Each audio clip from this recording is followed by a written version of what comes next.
Merhaba güzelliklerim. Benimle birlikte örmeye hoş geldiniz. Ben de size bu güzel bebek yeleği ile geldim. Bugünkü bebek yeleğimiz yine pembiş bir renkte.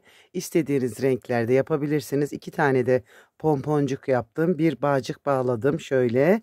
Ve yeleğimi etekten başlayıp üst kısımdan bitirerek tamamladım. Şöyle göstereyim. Çok pratik ve kolay ilerliyor. Zahmetsiz anlatacağım size. Hiç bilmeyen bile benim anlatımımla rahat bir şekilde örer diyeceğim. İsterseniz düğmeli yapabilirsiniz. İsterseniz böyle benim gibi bakın bağcığın birini içten birini de üstten yaparak yaptım. Şöyle bağladığınızda iki taraf yine birbirinin üstüne gelecek şekilde ya da düğmeli de tercih edebilirsiniz. Ben bu örgümde 3,5 milim bir tığ kullandım ve bir bebek ipi yetmiyor güzelliklerim. Şöyle söyleyeyim, eğer mesela benim verdiğim sayıdan 2 tane örnek az yaparsanız bir ip yeter. 28 örnekle başladım ben. Mesela 26 örnekle başlarsanız bu mesela biraz bol gibi duruyor. 26 örnekle başlarsanız bir tane ip yeterli olur. Ben şu iple ördüm ve bu ipi gerçekten çok beğendim. Hem fiyatı uygun. Şöyle polosu bebek iplerinden ve çok güzel yumuşacık bir örgü düşürüyor. Fiyatı da uygun. Hani göstermek istedim. Ama dediğim gibi 2 örnek noksan başlarsanız bir iple bu işi bitirirsiniz. O zaman ne yapalım biz? Ben anlatayım, siz örmeye başlayın. Ben ördüm bitirdim, sıra sizde. Hadi başlayalım. Evet, şimdi zincirimizi çekerek ilk zeminimizi hazırlayacağız. Şöyle. Çok sıkı zincir çekmeyin. İlk başlangıcımız zincirlerimiz böyle bakın ferah ferah olsun. 135 tane zinciri çekin. Örneğimizi ayarladıktan sonra fazlasını kesip atarız. Şimdi ben küçük bir şey yapacağım. Bakın bu parçayı böyle ördüm, hazırladım. Şimdi size örneğin yapılışını ve kaç tane örnek olacağını söyleyeceğim. Şimdi 130 zincir çektikten sonra bakın ilk zeminde hemen örneğimizi kurmaya başlayacağız. 3 zincir bıraktım. 4. zincirime batarak 2 kere de çekerek bir trabzan yaptım. Hemen önündekine de batırdım. Ve yine bakın. Şimdi bundan sonra bu 3 tane bize yeter. Çünkü kenar tığlamamız da var ya. Hemen ilk zincire bakın. Önümüzdeki ilk zincirin içine 3 tane trabzan yapacağım. 1 2 ve 3. Şöyle bakın 3 tane aynı yere trabzanımı yaptım. 1 2 zincir çektim. Yine aynı yere bir tane daha trabzanımı yaptım. Şöyle. 3 trabzan, 2 zincir, 1 trabzan yaptım. Buradan 3 zincir atlayıp 4. zincire 1 2 3 4. zincire batırdım ve bir trabzan yaptım. Aynı yere bir tane daha, aynı yere bir tane daha, 3 tane trabzan yaptım. 1 2 zincir ve yine aynı yere bir tane daha trabzan. Bakın. 3 trabzan, 2 zincir, 1 trabzan. Şöyle. 3 zincir atlayıp 4. zincirime 1 2 3 4. 4. zincirime batırdım. Bir trabzan yaptım. Tekrar aynı yere bir tane daha. Aynı yere bir tane daha. 3 trabzan. 2 zincir ve yine aynı yere bir tane de tek trabzan yaptım. Tığımı ipimi aldım. 1 2 3 4. zincire batırdım. 1 2 3. 1 2 zincir ve yine aynı yere bir tane daha trabzanımı yaptım. Tüm zinciriniz boyunca bunu yapacaksınız. Toplamda şurada arada bak yaptığımız örnek sayısı 28 tane olacak. Şu kenardakilerle bakın şu kenardaki yapacağımızı saymayacağız. Örneklerimiz 1, 2, 3, 4, 28 tane örnek yapacağız böyle.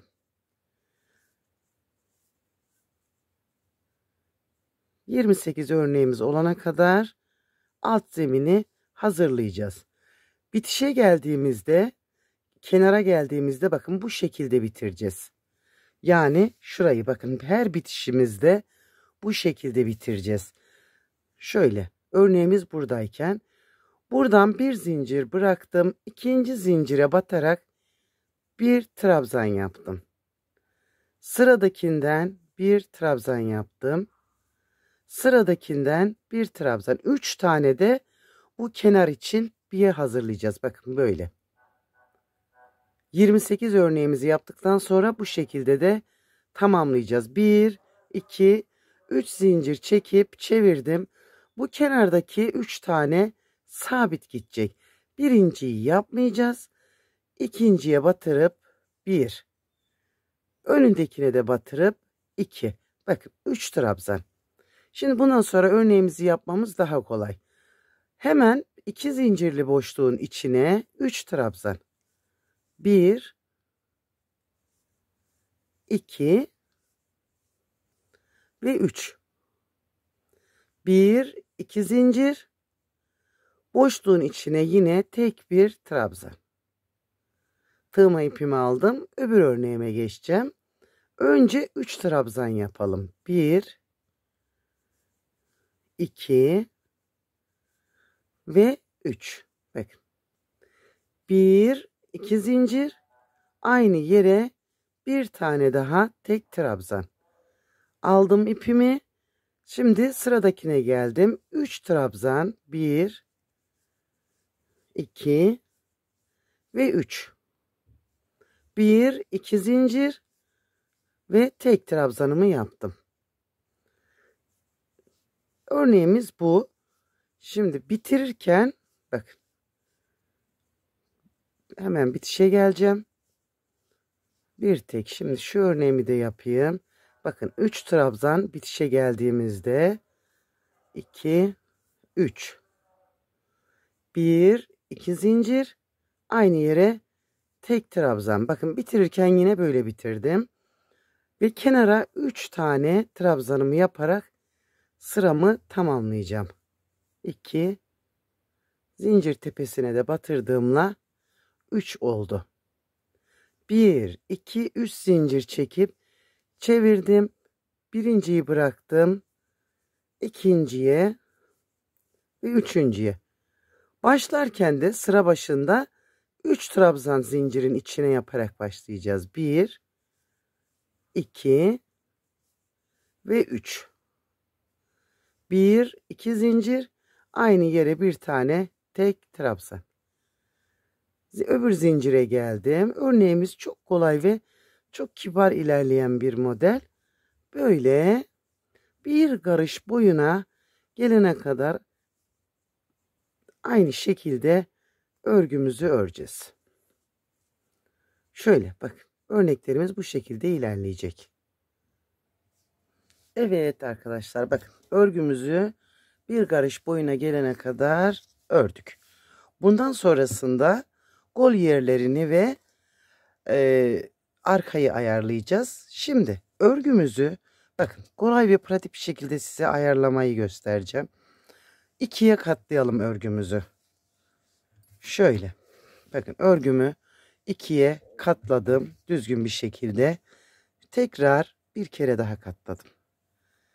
Katlarken öndeki biye kısmını öne aldım. Bakın şurayı. Şöyle.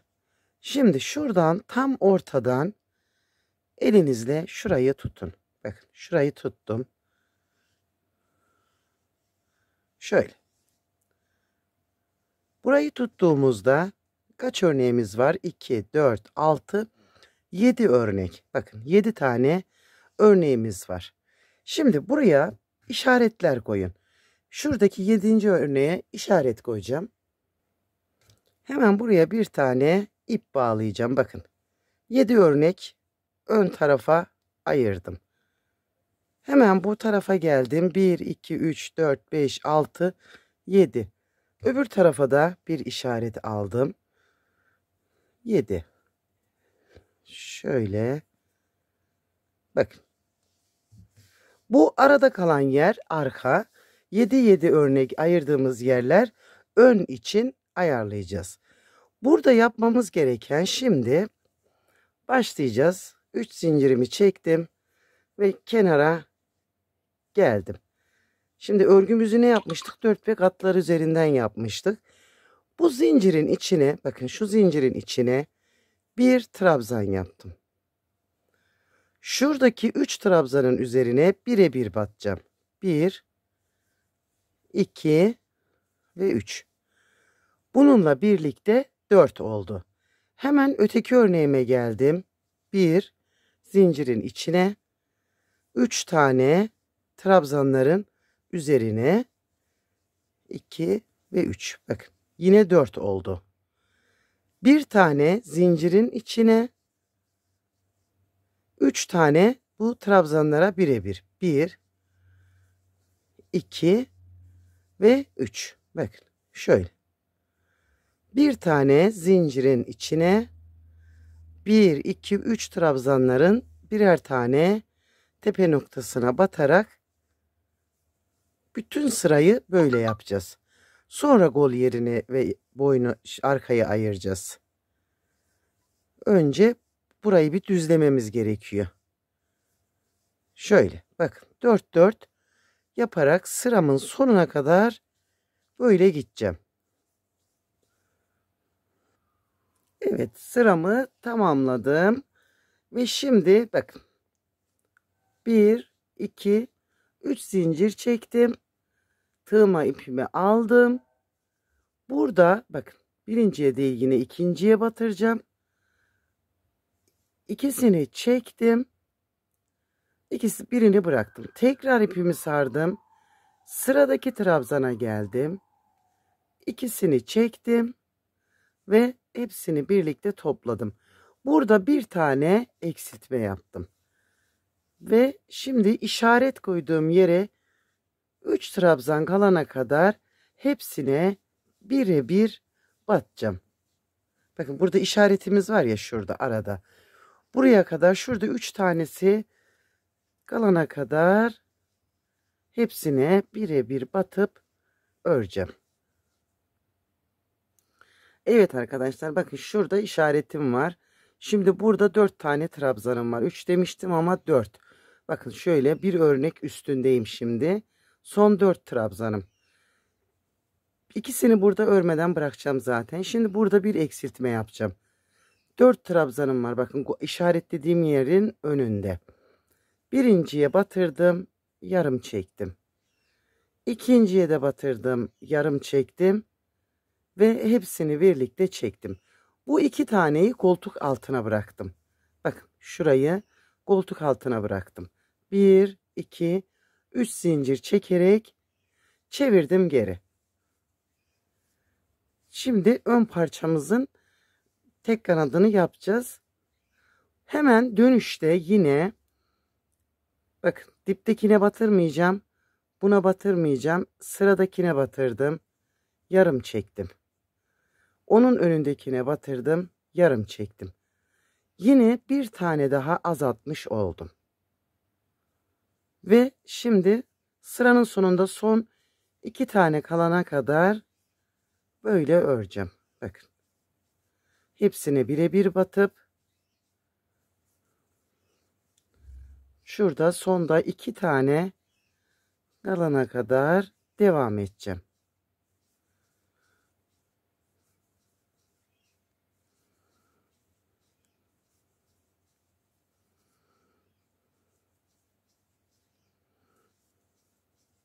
Şöyle. Hepsine birebir batmamız gerekiyor.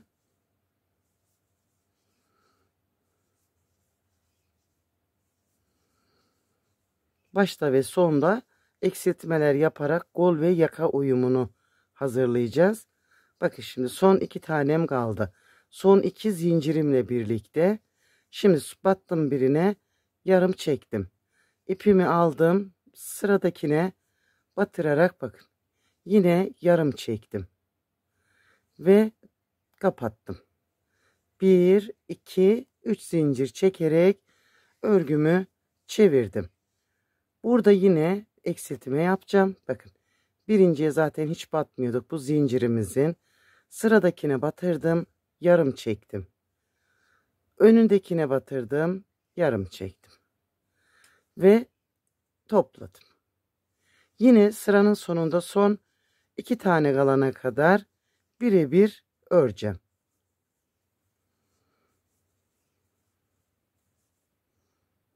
Evet, sıranın sonunda son 2 tane kalana kadar geldim. Bakın, buna batırdım, yarım çektim. Sıradakine batırıp yarım çektim. Şöyle. Ve hepsini birlikte çektim. 1, 2, 3. Örgümü çevirdim. Bakın burada 1, 2, 3.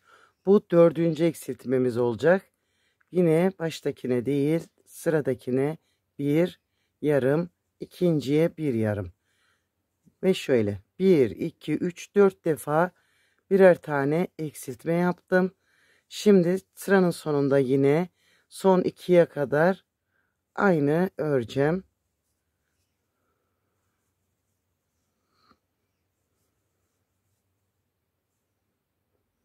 Sıranın sonundaki son 2'ye geldim. Bakın 1, 2. 1 yarım. Bu da ikinci yarım. Şöyle. 1, 2, 3 zincir çekip örgümü çevirdim. Burada yine eksiltme yapacağız. Birinciyi bıraktım. İkinciye ve eksilttim. Yakada devam edeceğiz eksiltmeye. Koltukta şimdi son eksiltmemizi yapacağız. Şimdi yine son 2'ye kadar devam edeceğim. Hemen geldim zaten.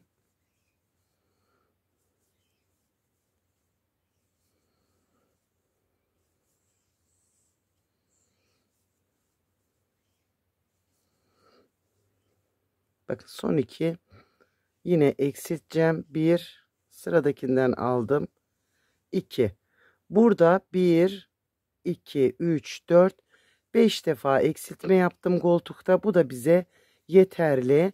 1 2 3 koltukta eksiltme yapmayacağız artık. Ne yapacağız? Birinciye zaten batmıyorduk. İkinciye batarak yine ön tarafta, bakın burası ön. Ön tarafta son 2 kalana kadar yine devam edeceğim. Bu kol oyumu çok rahat, güzel duruyor.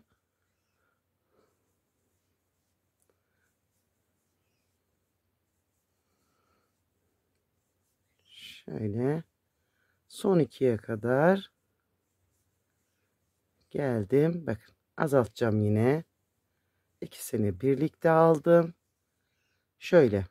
Burada 1, 2, 3, 4, 5. eksiltmemizi yaptık. Döndürdüm. Ve burada da 6. eksiltmeyi yaparak tamamlayacağım.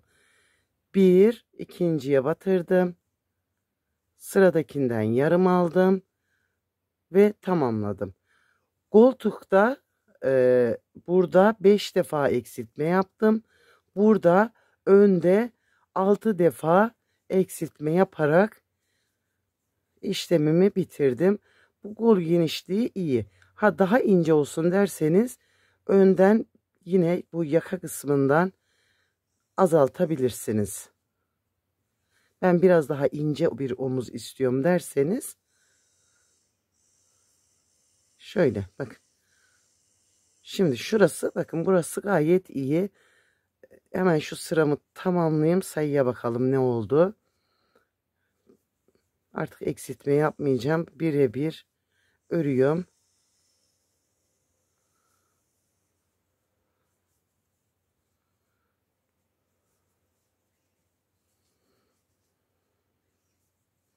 Ben yaptığım yeleklerde önleri biraz daha geniş tutuyorum. Hani arkadansa önleri daha geniş tutarak devam ediyorum. Zinciri sıkı çekmişiz. Şöyle. Heh. 2, 4, 6, 8, 10, 12 tane trabzan bırakmışım. Bu da yeterli. Çünkü kenarlarında gideceğiz, toparlayacağız. O zaman gayet güzel olur. O yeleklerin önlerini büyük yaptığından bahsediyordum. Ben büyük yapıyorum biraz. Hani önler şöyle üst üste gelsin, güzel kapansın diye. Geriye doğru gitmesin diye ön parçalarım birazcık büyük oluyor.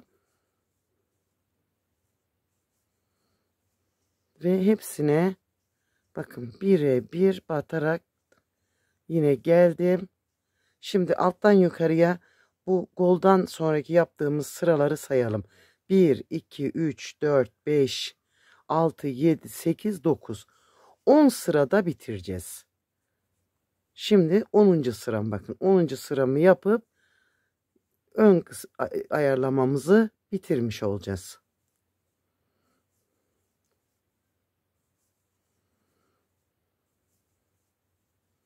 Ve bu da 10. sıram. Bu gol genişliği gayet güzel. 10 sıra mükemmel oluyor. Ama yine de hani ben senden sık örüyorum Emel derseniz bir sıra daha ekleyin. Yani ekleyebilirsiniz. Ben çünkü hiç sıkı örmüyorum. Ve bu da gayet güzel oldu. Bakın böyle güzel bir gol oyum oldu. İpimi keseceğim. Ve burayı bitireceğim. Hemen öbür önü alıp bakın. Öbür önü alıp buradan başlayacağım. Nereden başlamıştık? Buradan dönüp gelmiştik. Buranın da aynı hizada olması için bu sefer de buradan bu tarafa doğru gideceğiz. Ne yapmıştık? Burada 4 ayırdığımız yerden sonra 1 2'yi bırakıp üçüncüden başlamıştık. Yine aynı şekilde üçüncüden başlayacağım. Bunu buraya bir kere bağlayacağım. Bakın şöyle ipimi buraya bağladım. Hemen aldım yeniden 1 2 3 zincir çektim ve ne yapmıştık? Hemen eksiltme ile başlamıştık. Burada da eksiltme ile başlayacağız. 1 sıradakinden aldım 2 ve eksilttim. Ön ve iki önde aynı şekilde ilerliyor. Sizi yanıltmasın. Şimdi sonda 2 tane kalana kadar yine öreceğim. Orada da eksilteceğim. Aynı mantıkta bu önü de yapacağız. Evet arkadaşlarım, bakın 2 tane önü de bu şekilde yaptım. Yalnız eksiltme yaparken şöyle bir detay vardı. Zincirlere hani batıyorduk ya örerken burada. Eksiltme yaptığımda ben bu zincirlere hiç batmadan yaptım bakın. Ona göre bu şekilde çıktı. O detayı kaçırdım herhalde ya da söylediysem de hatırlamıyorum. Eksiltme yaparken bakın gördüğünüz gibi zincirlere batmadım. Şöyle, eğer zincirlere de batarak eksiltseydik 3 eksiltmek zorunda kalacaktık. O yüzden bu zincirlere hiç batmadan azaltmamı yaptım. Bu detayı da söyledikten sonra şimdi arkadan aynı şekilde örgümüzü örmeye başlayacağız. Bakın burada yine işaretimiz vardı ya. Şöyle gördüğünüz gibi. Şimdi arkayı yaparken bu 1 2 taneyi arada bırakacağız. Bakın şu 2 taneyi 1 2 taneyi arada bırakacağız. Hemen yönümüzü bulalım önce. Düz yüzden gelmişiz ve şöyle bakın. 1 2 taneyi bırakacağız. Üçüncüden tığımızı takalım ve yine bakın ipimi aynı şekilde buraya bağladım. Yani gol diye yaptığımız işaretin oradan bakın başladım. Ve hemen 1 2 3 zincirimi çekerek burada hemen ilk de bir tane eksiltme yapacağım. Zaten arkada çok eksiltme yapmayacağım. Bakın şöyle bu zincire de batmayacağım için 2 tane birden eksiltme olmuş olacak burada. Sıranın sonuna kadar birebir batalım. Sona geldiğimde yine son 4 tane üzerinden yapacağım. Bakın şimdi burada tığımın üzerine ipimi aldım. Bir yarım. Şu da ikinci yarım. Yine sonda 2 taneyi bırakarak döndüm. 1, 2, 3 zincir çektim ve örgümü çevirdim. Arkada 3 defa eksiltme yapacağım. Fazla yapmayacağım. Şimdi birinciyi bıraktım. İkinciye yarım battım. Bu ikinci eksiltmemiz burada. 1, 2. Bundan sonraki sırada da eksiltip sonra dümdüz örerek arka parçayı da tamamlayacağız. Şimdi ikinci sırada da eksiltme. Üçüncü sırada da birer tane eksiltip arka parçamızı dümdüz örüp yukarıya kadar çıkacağız. Evet, arkayı da aynı şekilde ördüm. Üçer defa eksiltmelerini yaptım. Şimdi örgümüzü katlayacağız böyle. Bakın önlerimizi de katlayıp buradan birleştirmeye başlayacağız. Çevirdim. Şimdi burada birinci trabzanımız zincir tepemiz oluyor. Bakın zincirin tepesine batırdım. İpimi aldım ve bunun içinden geçirdim. Şöyle. Birleştirirken buradan iç kanattan tek tel aldım. Öteki taraftan içeriden tek tel aldım. İpimi alıp bunun içinden geçirdim. Bakın. İçteki tek telinden, buradaki tek telinden aldım ve geçirdim. İçteki tek teli, buradakinin de içerideki aldım ve ipim içinden geçirdim. Çok sıkmayın, germesin. İçinden geçirdim. Böyle hem bu bir yumuşak bir geçiş oluyor hem de düzgün duracak. Bakın. Çok sıkmayın ama böyle bu ipleri kenara tığlarken kaybedeceğim. Şu şekilde ve bakın burayı tamamladım. İpimi hiç kopartmadan yine buradan içteki tek telinden alarak böyle gevşek, bakın sıkı değil. Öbür tarafa kadar buradan götüreceğim bunu ama gevşek bir şekilde. Boynu germesin. Bakın. Rahat rahat öbür tarafa götüreceğim.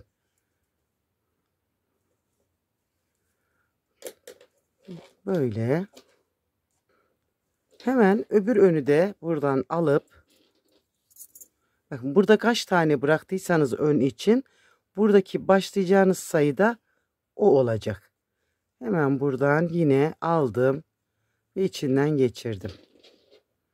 Tek telinden alarak devam edeceğim. Burası en önemli yerlerden birisi.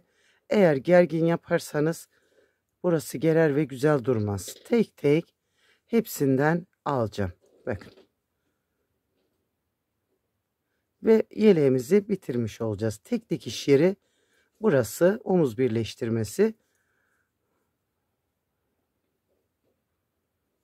Ve bakın. Şuradan zincirden ve aldım. Bakın. Şimdi burada bir zincir, iki zincir çekip ipimi kopartacağım. Duman makasımı götürmüş, nereye götürmüşse bulamadım ve koparttım. Şöyle açalım hemen. Bakın dış taraftan şu şekilde bir birleştirmesi oldu. Burada da bu şekilde, yani çok güzel duruyor ve düzgün duruyor. Şimdi tığlamaya geçeceğiz. Bütün etrafını tığlayacağım. Şöyle bakın arkadan yan kısımdan şuradan ipimi bağlayacağım. Hemen örneğimin dibinden bakın. Şuradan bağladım. Hemen ipimizi alalım. Yine buraya bir düğüm atalım. Kedin mi var, derdim var. Her yeri birbirine katıyor. Bağladım burayı. Bakın şu örneklerimin olduğu dipten tığlayacağım. Bakın şurada. Buradan aldım. Buraya sağlamladım. 1, 2, 3 zincir çektim. Bu aynı yere batarak buraya 1, 2 trabzan yaptım. Hemen öteki örneğimin olduğu yere bakın. buraya batırdım. 1, 2, 3 zincir çektim. Ve yine aynı yere 3 tane trabzan yapacağım. Şu ipi bıraktım. Öteki örneğime geldim.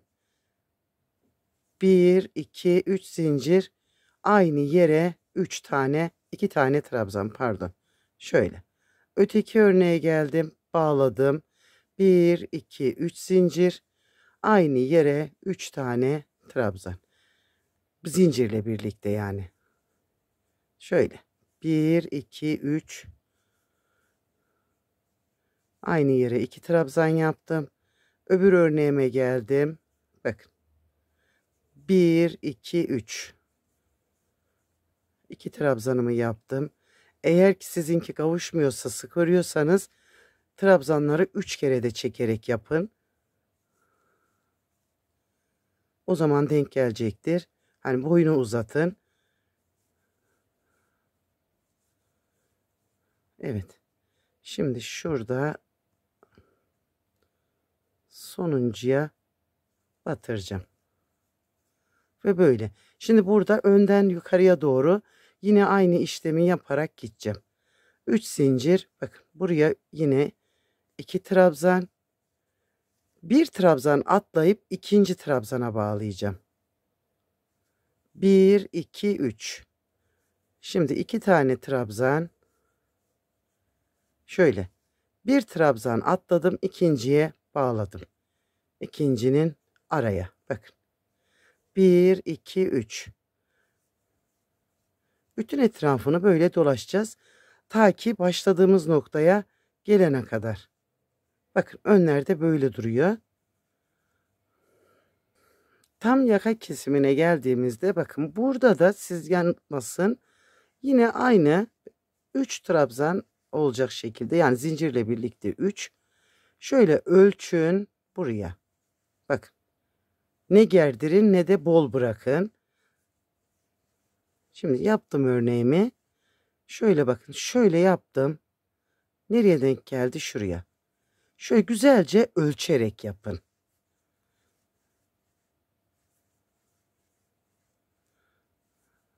Böyle. Bakın ölçtüm. Şuraya bağlarsam olacak. Şöyle düzgün duruyor. Hani ölçün. Burada biri nereye atlayacağım, ikiyi nereye batacağım diye uğraşmayın. Şöyle ölçtüğümüzde şuraya batayım. Bakın. 1, 2, 3. Evet güzelliklerim. Örgümüz böyle. Şimdi bütün kenarını tığlayacağım. Ve başladığım noktada bitireceğim. Evet. Bakın tığlamamız da bitti. Kollarını da aynı şekilde tığlayacağız. Bakın şöyle tam koltuk altından ipimizi bağlayıp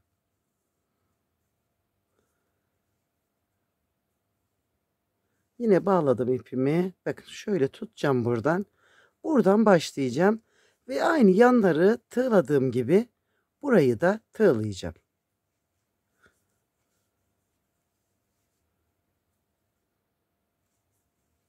Bakın.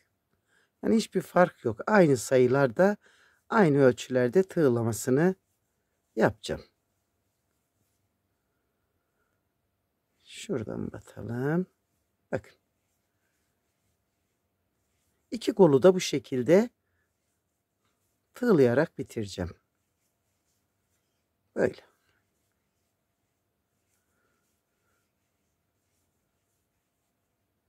Şuraya batacağım.